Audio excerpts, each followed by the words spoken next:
वसन्त पञ्चमीका दिन माता सरस्वतीको जन्म भएको जनविश्वास रहेको छ।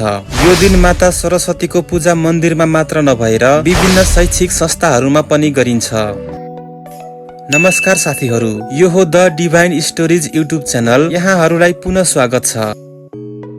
साथीहरू, आउनुहोस् वसन्त पञ्चमीमा पूजा गर्ने विद्यार्थी तथा भक्तजनहरूले कुन कुन कुराको विशेष ख्याल राख्नुपर्छ र के कस्ता कुराहरूले माता सरस्वतीलाई प्रसन्न पार्न सकिन्छ, यसैको बारेमा विविध जानकारी लिउँ। श्वेत वस्त्र धारण गरेकी, गोरो गण भई मुस्कुराइरहेकी, सर्वोत्तम रत्नद्वारा निर्मित आभूषणले सुशोभित, पहिलो हातमा बीडा, दोस्रो हातमा पुस्तक, तेस्रो हातमा स्फटिकको माला र चौथो हात अभय मुद्रामा रहेकी देवी नै माता सरस्वती हुन् भनी शास्त्रमा उल्लेख गरिएको छ। उनको प्रतीकात्मक चित्र, वाहन, हातमा लिएका वाद्ययन्त्र सबैले खास अर्थ बोकेको छ। जीवनको माधुर्य, माता सरस्वतीले हातमा लिएको बीडाबाट के पनि बुझिन्छ भने जीवन धुन हो, यो मधुर हुनुपर्छ, लयबद्ध हुनुपर्छ। कलाले जीवनलाई संगीतमय बनाउँदछ। पुस्तकले विद्याको तथा मालाले निष्ठा र सात्विकताको बोध गराउँदछ।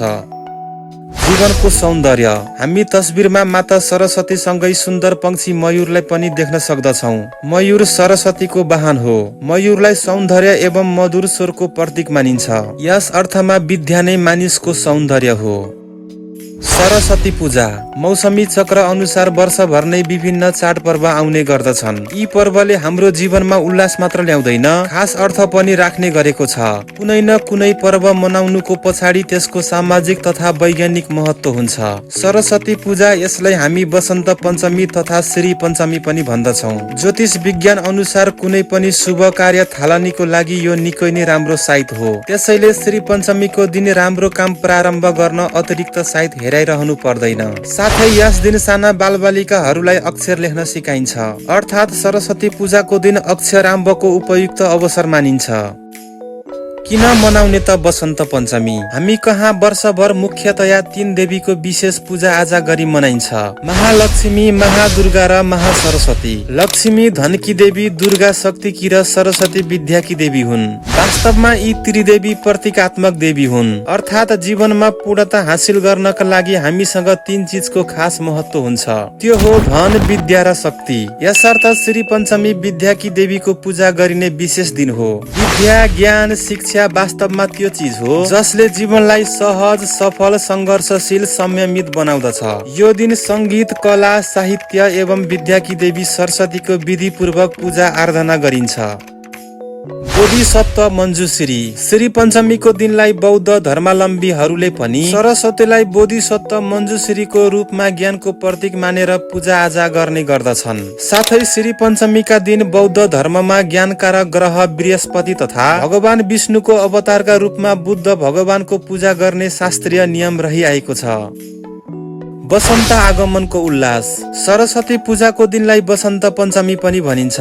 वसन्त अर्थात् ऋतुहरूका राजा। वसन्तको सुरुवात हुने भएकोले यस दिनलाई वसन्त पञ्चमी भनिएको हो। कसरी गर्ने पूजा? बिहानै उठेर नुहाइसकेपछि पवित्र आचरण र बाणीको संकल्प लिँदै माता सरस्वतीको पूजा गर्नु पर्दछ। यस दिन बालबालिकाहरूलाई ननुहाई विद्यालय पठाउनु हुँदैन। विधिपूर्वक किताब, कापी तथा अन्य शैक्षिक सामग्रीको पूजा गर्नु पर्दछ। वसन्त पञ्चमीको दिन कालो रङको लुगा लगाउनु हुँदैन।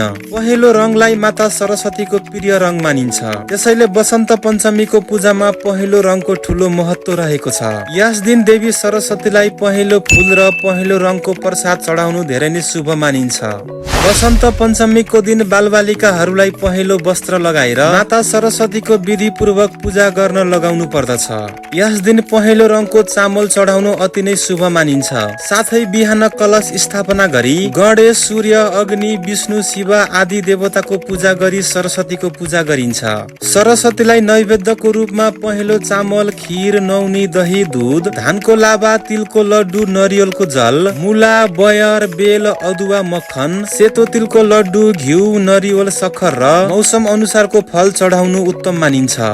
पूजामा चन्दन, अक्षता, सेतो र पहेँलो फूल, सेतो चन्दन, सेतो वस्त्र र शंख देवीलाई चढाउनु पनि उत्तम मानिन्छ। माता सरस्वतीसँग बुद्धि र सफलताको कामना गरेर घिउको दियो बाल्दै आरती गर्नु पर्दछ।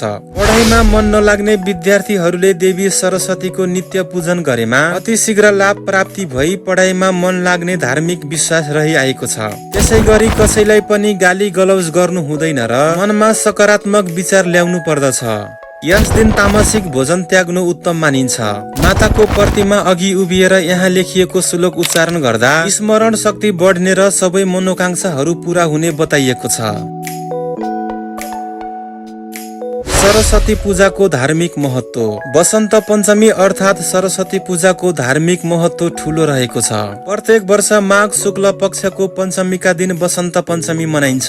यस दिन कला, बाणी र विद्याकी देवी माता सरस्वतीको पूजा आराधना गरिन्छ। सरस्वती माताको पूजा गर्नाले बौद्धिकता तथा कलात्मक गुण बढ्छ भन्ने धार्मिक विश्वास रहिआएको छ। माघ शुक्ल पञ्चमी अर्थात वसन्त पञ्चमी। विशेष गरी यो पर्व सरस्वती माताको पूजा आराधना तथा साधना सहित वसन्त पाठ श्रवण गरेर मनाइन्छ। वसन्त पञ्चमीमा ज्ञान, बाणी, बुद्धि र विवेककी अधिष्ठात्री देवीको रूपमा पूजा आराधना गर्ने शास्त्रीय नियम रहिआएको छ। विशेष गरी शुक्ल पक्षको पञ्चमी तिथि पूर्ण तिथि अथवा गुप्त नवरात्रको समय चलिरहेकोले विद्या तथा विभिन्न कला साधनाका लागि विशेष फलदायी र पूर्ण रूपमा सफल हुने भएकाले यो दिनलाई विशेष रूपमा व्याख्या गरिएको छ। नाक कान छेडेर मुन्द्रा फुली लगाएमा अटल सौभाग्य रहिरहने र सरस्वतीको पूर्ण कृपा रहने पनि शास्त्रमा व्याख्या गरिएको छ। विद्या र सद्बुद्धि प्रदान गर्ने भएकोले सरस्वतीका उपासकहरू यस दिन दिव्यता र भव्यताका साथ भगवती सरस्वतीको आराधना गर्दछन्। हरेक कार्यहरू गर्दा भावना अर्थात विचारको ठूलो महत्व हुन्छ। यादशी भावना यस सिद्धि भरवती तादशी अर्थात जसले जस्तो भावना लिएर कार्य गर्दछ फल पनि अवश्य नै तदनुरूप मिल्दछ। त्यसैले हामी सबैले सद्बुद्धि प्राप्ति होस् भन्ने भावना लिएर सरस्वती पूजा गर्दा अवश्य राम्रो हुनेछ। माता सरस्वतीको स्वरूप। ज्ञानकी देवी सरस्वती माता सृष्टिकर्ता ब्रह्माकी अर्धाङ्गिनी हुन्। उनी ब्रह्मलोकमा ब्रह्मदेवसँग कमलको फूलमाथि निवास गर्दछिन्। ब्रह्माका 4 हात भए जस्तै सरस्वतीका पनि 4 हात छन्। सर्वोत्तम रत्नद्वारा निर्मित आभूषणले सुशोभित। पहिलो हातमा बीडा, दोस्रो हातमा पुस्तक, तेस्रो हातमा स्फटिकको माला र चौथो हात अभय मुद्रामा रहेकी देवी नै माता सरस्वती हुन्। सेतो वस्त्रले सजिएकी सेतो राजहाँसलाई वाहन बनाएकी हरदम मानव जातिलाई मन्द मुस्कानका लागि प्रेरित गर्दछिन् माता सरस्वतीले। भारती, सरस्वती, शारदा, जगतमाता, भागीश्वरी, कौमारी, वरदायनी, कामधेनु आदि अनेकौं नाम भएकी देवीको सरस्वती कवचका साथै अनेकौं मन्त्रबाट सरस्वती स्तुति गरिन्छ। सरस्वती पूजाको दिनबाटै बुद्धिजीवीहरू विशेषज्ञता प्राप्त गर्ने प्रयास गर्दछन्। सभ्यता र संस्कृतिकी स्रोत महादेवी सरस्वती जयन्तीका दिन नाक कान छेड्नेदेखि अन्य उद्यमशीलताका कार्यहरू आरम्भ गर्दा कुनै पनि साइत जुराउनु पर्दैन। स्वर, संगीत, ताल, लयकी स्रोत सारे गम पद निसा र कवितामा य मा ता रा ज भा न स ल गा देखि नृत्य कला, कार्यकुशलता, ज्ञानको भण्डार, वास्तुकला, शिल्पी प्रवृत्ति, हातको सिप, बाणीको माधुर्य, कला तथा कलाको आकर्षणको केन्द्र अनि निरन्तर साधनाबाट साध्य प्राप्तिमा प्रेरित गर्ने सरस्वतीका विभिन्न साधना र पूजाका विधान रहेका छन्। नेपालमा सरस्वतीका प्रसिद्ध पीठहरू मध्ये काठमाडौँ उपत्यकामा जय बागेश्वरी, स्वयम्भूमा मञ्जुश्री, हाँडीगाउँ, बल्खु, गैरीधारा, भक्तपुरको थाकलमाठ सरस्वती मन्दिर, हनुमान घाटको नील सरस्वती, ललितपुरको लेले स्थित सरस्वती मन्दिरहरूमा सरस्वती जयन्तीका दिन विशेष भिड लाग्ने गर्दछ। साथीहरू, सरस्वती पूजा सम्बन्धी यस भिडियो सामग्री यहाँलाई कस्तो लाग्यो कृपया कमेन्ट मार्फत आफ्नो प्रतिक्रिया दिनुहोला। भिडियो मन पर्यो भने लाइक तथा शेयर गरी च्यानललाई पनि सब्स्क्राइब गर्न नभुल्नुहोला। वसन्त पञ्चमीको हार्दिक मङ्गलमय शुभकामना। धन्यवाद।